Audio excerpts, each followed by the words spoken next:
Hello, how are you? Hope you're well.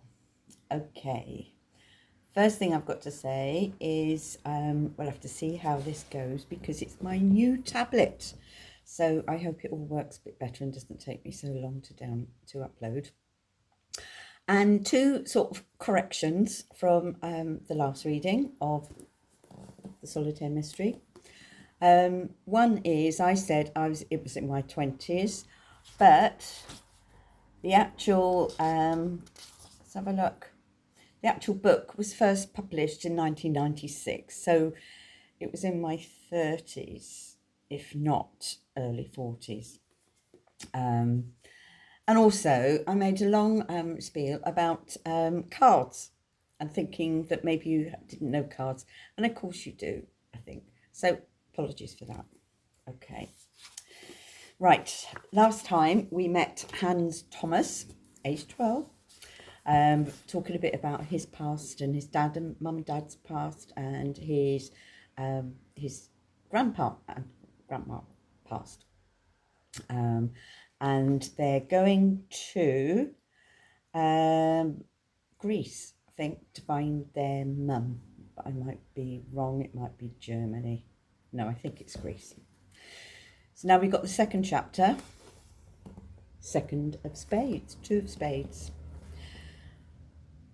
And then God, it says, to start off with, not sure why, but I'm sure it become clear, God is sitting in heaven laughing because people don't believe in him. Right.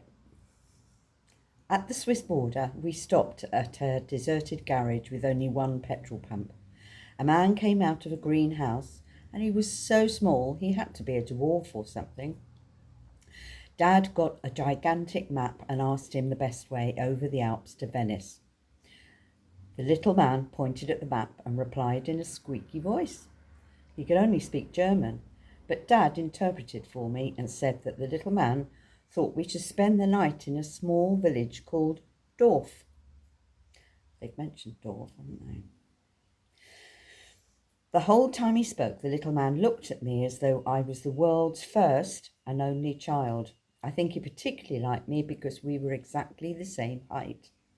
As we were about to drive away, he came hurrying over with a little magnifying glass with a green cover. "Take this," he said. Dad translated. "I cut this once from some old glass I found embedded in the stomach of a wounded roe deer. You'll need it in Dorf. Indeed you will, my boy, because I'll tell you something. As soon as I saw you, I knew that you might need a little magnifying glass on your journey." I started to wonder whether the village of Dorf was so small that you needed a magnifying glass to find it. But I shook his hand and thanked him for the gift before getting in the car. Not only was his hand smaller than mine, it was also a lot colder. Dad rolled down the window and waved to the dwarf, who waved back with both his short arms. "You come from Arundel, nicht wahr?" he said as Dad started the Fiat. "That's right," said Dad, and drove off. "How did he know we came from Arundel?" I asked. Dad looked at me in the rear-view mirror. "Didn't you tell him?" "Nope." "Oh, yes, you did," Dad insisted, "because I certainly didn't." I knew that I hadn't said anything, and even if I told him I came from Arundel, the little man wouldn't have understood because I didn't speak a single word of German. "Why do you think he was so small?" I asked when we were on the highway. "Don't you know?" said Dad. "That guy is so small because he is an artificial person. He was made by a Jewish sorcerer many hundreds of years ago." Of course, I knew that he was only joking. Nevertheless, I said, "So he was several hundred years old then?" "Didn't you know that either?" continued Dad. "Artificial people don't get old like us. It's the only advantage they can brag of. But it's pretty significant because it means they never die." As we drove on, I took out the magnifying glass and checked to see whether Dad had any head lice. Sorry. He didn't, but he had some ugly hairs on the back of his neck. After we'd crossed the Swiss border, we saw a sign for Dorf. We turned off onto a small road which began to climb up into the Alps. The area was virtually uninhabited. Only a Swiss chalet or two lay dotted among the trees on the high mountain ridges. It soon began to grow dark, and I was about to fall asleep in the back seat when I was suddenly woken by Dad stopping the car. "Cigarette stop," he cried. We stepped out into the fresh alpine air. It was completely dark now. A star-filled sky hung above us like a carpet, electric with thousands of tiny lights, each one 1,000th of a watt. Dad stood by the roadside and peed. Then he walked over to me, lit a cigarette and pointed up to the sky. "We are small things, little boy, my boy. We are like tiny little Lego figures trying to crawl our way from Arundel to Athens in an old Fiat." Ha! On a P. Beyond this seed we live on, Hans Thomas, there are millions of galaxies. Every single one of them is made up of hundreds of millions of stars. And God knows how many planets there are. He tapped the ash from the end of his cigarette. "I don't believe we are alone, son. No, we are not. The universe is seething with life. It's just that we never get an answer to whether we're alone. The galaxies are like deserted islands without ferry connections." You could say a lot about Dad, but I've never found him boring to talk to. He should never have been satisfied with being a mechanic.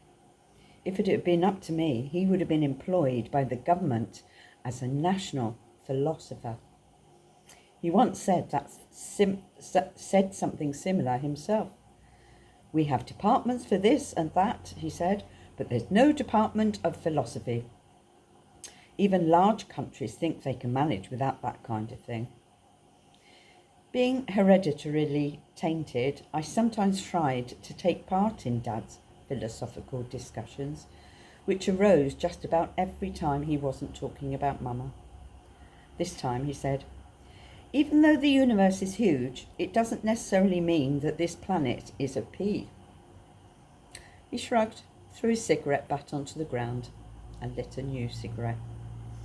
He'd never really cared about other people's opinion when he talked about life and the stars. He was too wrapped up in his own ideas for that. "Where the hell do the likes of us come from, Hans Thomas? Have you thought about that?" he said, instead of really answering me. I had thought about it many times, but I knew he wasn't really interested in what I had to say, so I just let him talk.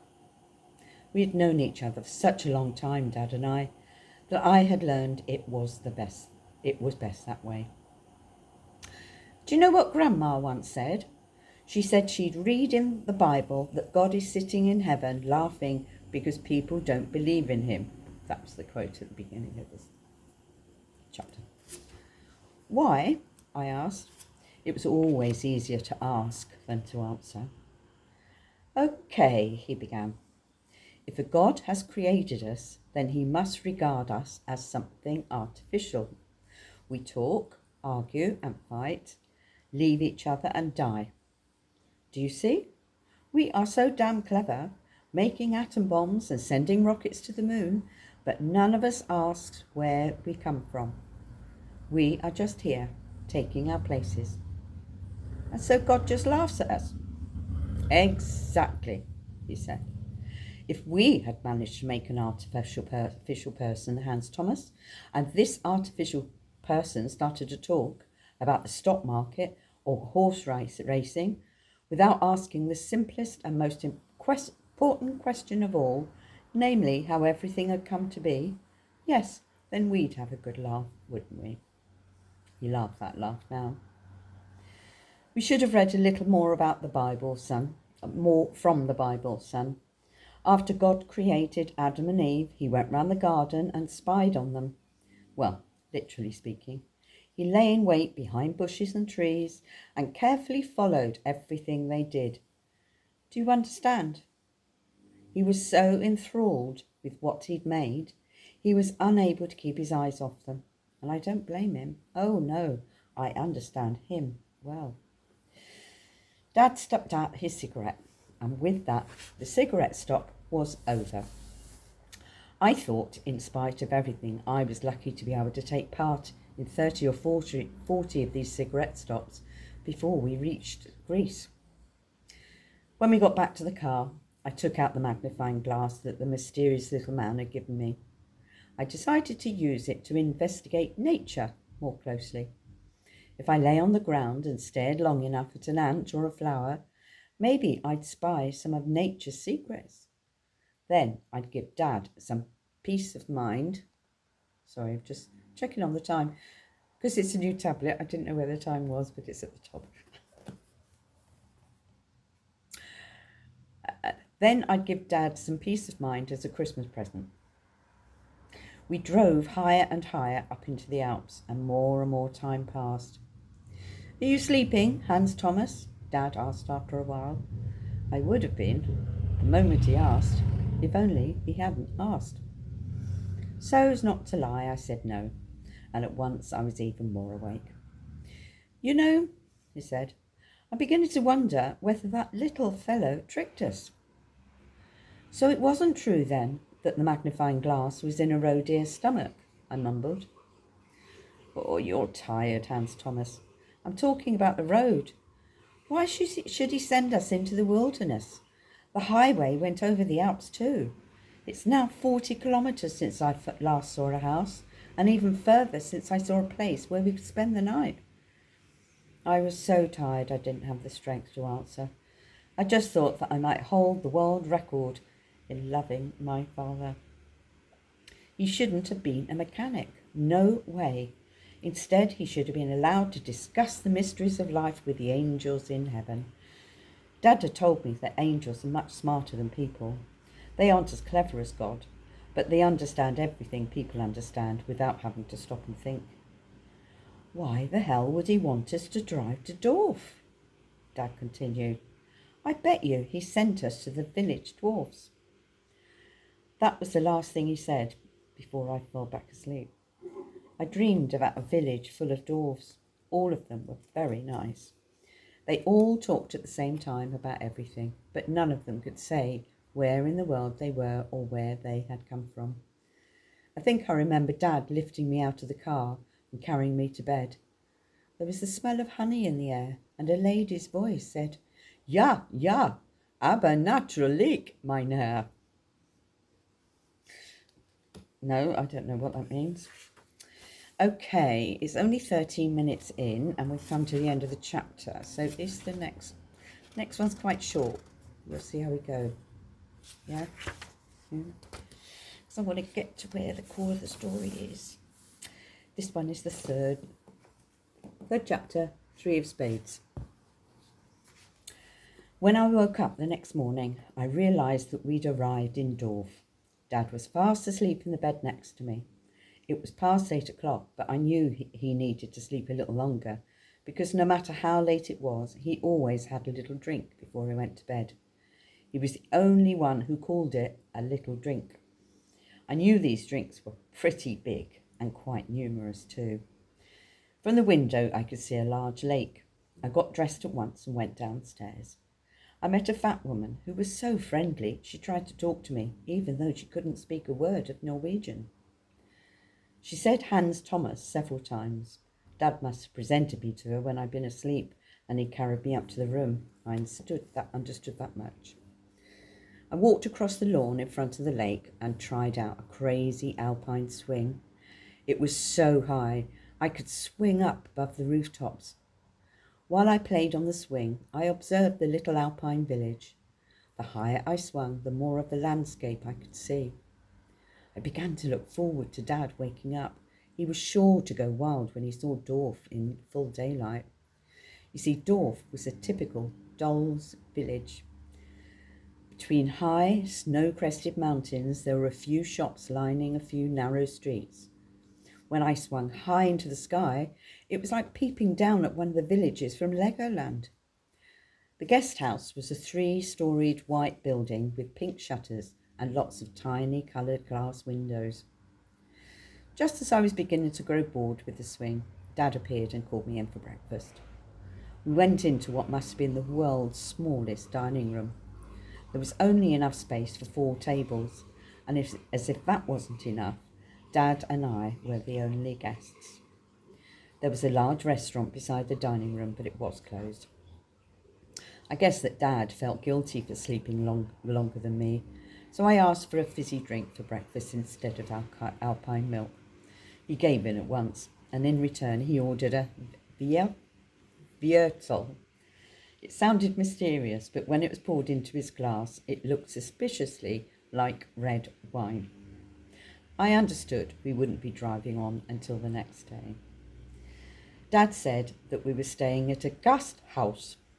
It meant guest house, and apart from the windows, it didn't look very different from any other guest house. It was called the Skåne Valdemar, and the lake was called the Valdemarsi.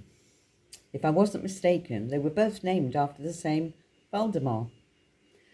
He fooled us, Dad said after drinking some of his Viertel. I knew it meant once he meant the little man. No doubt he was the one called Valdemar. Have we driven a roundabout way? I asked. Did you say a roundabout way? It's just as far from here to Venice as it was from the garage. In kilometres, that is. It means that all the driving we did after we asked for directions was a complete waste of time. Well, I'll be damned, I said. Having spent so much time with Dad, I'd started to pick up some of his sailor's talk. I only have 2 weeks of my holiday left, he went on, and we can't count on meeting Mama as soon as we roll into Athens. Why couldn't we drive on today? I had to ask. I was just as eager to find Mama as he was. And how did you know we wouldn't be driving today? I couldn't be bothered to answer that. I just pointed at his Viertel. He began to laugh. He laughed so loudly and raucously that the fat lady had to laugh too, although she had no idea what we were talking about. We didn't get here until 1 o'clock in the morning, he said. So I think we deserve a day to recover. I shrugged. I was the one who hadn't liked the fact that we had to drive and drive without staying anywhere, so I felt I couldn't protest. I just wondered whether he really had thought of recovering or whether he planned to use the rest of the day to hit the bottle. Dad started to rummage around in the Fiat for some luggage. He hadn't bothered to take out so much as a toothbrush when we arrived in the middle of the night.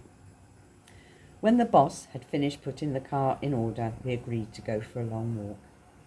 The lady in the guest house showed us a mountain with a wonderful view, but with it already being late morning, she thought it was a bit too far for us to walk up and down. That was when Dad had one of his bright ideas. What do you do when you want to walk down a high mountain but you can't be bothered to climb up? You ask if there is a road to the top of the mountain, of course. The lady told us that there was. But if we drove up and walked down, wouldn't we have to walk up the mountain to fetch the car afterwards? We'll take a taxi up and walk down, said Dad, and that is exactly what we did. The lady called for a taxi, and although the taxi driver thought we were completely crazy, Dad waved some Swiss francs about, and the driver did as Dad asked. The landlady obviously knew the terrain much better than the little man from the garage. Neither Dad nor I had ever seen such a fantastic mountain or view, even though we came from Norway.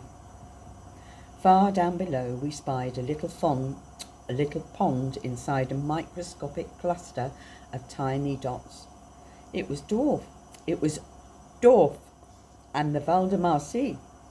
Although it was the middle of summer, the wind blew straight through our clothes on the top of the mountain. Dad said we were much higher above the sea level than we could be on any mountain at home in Norway. I thought that was pretty impressive, but Dad was disappointed. He confessed he'd planned this trip to the top of the mountain purely because he'd hoped we'd be able to see the Mediterranean Sea. I think he'd imagined that we might be able to see what Mama was doing that down there in Greece. When I was at sea, I was used to the complete opposite, he said. I could stand on deck for hours and days without catching a glimpse of land. Try to imagine what that would be like. It was much better, Dad added, as though he'd read my thoughts. I've always felt cooped up when I can't see the sea. We started to walk down the mountain. We followed a path between some tall, leafy trees, and I could smell honey here too. At one point, he rested in a field, and I took out the magnifying glass while Dad lit a cigarette. I found an ant creeping along a little twig, but it wouldn't stay still, so it was impossible to study. Then I shook the ant off and studied the twig instead. It looked pretty impressive when it was enlarged, but I didn't learn any more about it. All at once we heard the rustle of leaves. Dad jumped up as though he was afraid some dangerous bandits would be roaming around up here, but it was only an innocent roe deer. The deer stood still for a few seconds, staring straight at us before it sprang off into the woods again. I looked across at Dad and realised that he and the deer had been equally scared by each other. Since then, I've always thought of Dad as a roe deer, but it's something I've never dared to say aloud. Even though Dad had drunk a Vietel at breakfast, he was in good shape this morning. We ran down the mountainside and didn't stop until we suddenly came across a whole battery of white stones lined up in their own little field between the trees. There were several hundred. They were all smooth and round, and none of them was bigger than a lump of sugar. Dad stood scratching his head. Do you think they grow here? I asked. He shook his head and said, I smell the blood of a Christian man, Hans Thomas. But isn't it a little strange to decorate the forest floor so far away from people? He didn't answer right away, but I knew he agreed with me. If there was one thing Dad couldn't stand, it was to be unable to explain something he'd experienced. In situations like this, he reminded me a bit of Sherlock Holmes. It reminds me of a graveyard. Each little stone has its allotted space of a few square centimetres. I thought he was going to say something about the people of Dorf burying tiny little Lego people here, but that would be going a bit far, even for Dad. It's probably just some children who bury beetles here. This was clearly for the lack of a better explanation. Possibly, I said, crouching over a stone with the magnifying glass in my hand, but the beetles would hardly have laid the white pebbles. Dad laughed nervously. He put his arm around my shoulder, and we continued down the mountain at a slightly slower tempo. We soon came to a log cabin. Do you think somebody lives here? I asked. Of course. How can you be so sure? I asked. He pointed to the chimney, and I saw a thin trail of smoke rising from it. Just down from the cabin, we drank some water from a pipe which stuck out from a little stream. Dad called it a water pump. Okay, we managed 2 chapters. So we've done the Ace of Spades, 2 of Spades, 3 of Spades, and the next one is the 4 of Spades. I reckon the little village of Dorf is going to get more interesting. Okay, I hope you're enjoying it. It is a bit different, and I hope that the picture was better here on my new tablet. Love you loads. See you soon.